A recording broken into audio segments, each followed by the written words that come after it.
বন্ধুরা এই যে দেখুন আমাদের আমসি একদম রেডি হয়ে গেছে।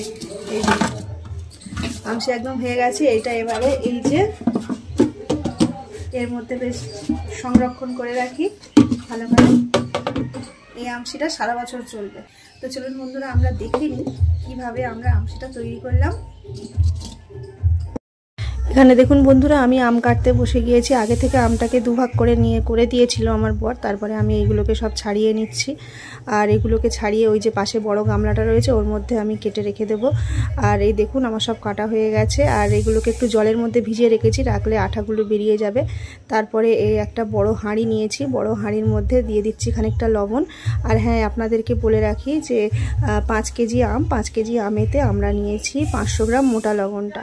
তো প্রথমে একটা লবণের স্তর করে নিলাম, নিয়ে তারপরে এই যে আমগুলো তার মধ্যে একে একে সাজিয়ে দিতে হবে।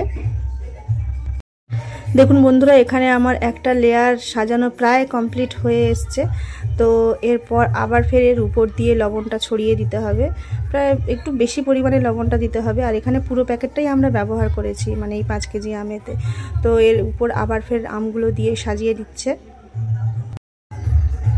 এটা সাজানো হয়ে গেছে। এরপর আবার একটু লবণ ছড়িয়ে দিতে হবে, মানে এইরকম করে চারিদিকটায় ছড়িয়ে দিলে সব দিক থেকে আমটার গায়ে লবণটা মেখে যাবে। তো এবার শেষ পজিশনে যেটুকু আমাদের আম রয়েছে সেটুকু এবার হাঁড়িতে পুরোটা সাজিয়ে দিয়ে এবার উপর থেকে পুরো লবণটাকে আমাদের ছড়িয়ে দিচ্ছে।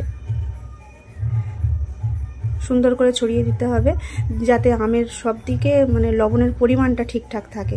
আর তারপর এই হাঁড়িটাকে ধরে বেশ অনেকক্ষণ ধরে ঝাঁকিয়ে নিতে হবে, নিলে আমগুলোর সঙ্গে লবণটা বেশ সুন্দর করে মেখে যাবে। দেখুন, তো এরপর হাঁড়িটাকে মানে ঢাকনা লাগিয়ে দিয়ে এটা আমাদের প্রায় 24 ঘন্টা মানে ঘরের মধ্যে রেখে দিয়েছিলাম, ঢাকনা খুলিনি।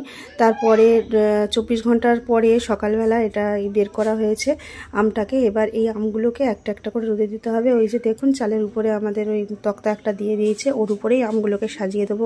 ওটা আগে ভালো করে ধুয়ে নিতে হবে, না হলে কোথায় আমের মধ্যে নোংরা টোংরা লেগে যাবে। আর দেখুন হাঁড়িতে কতটা জল উঠেছে, আমরা কিন্তু একটুও জল দিইনি, ওই লবণের জলটাই পুরোটা উঠেছে। আর এবারে এই যে ঢাকনা এতে করে ওই সিঁড়ি দিয়ে উঠে উপরে তুলে দিচ্ছে।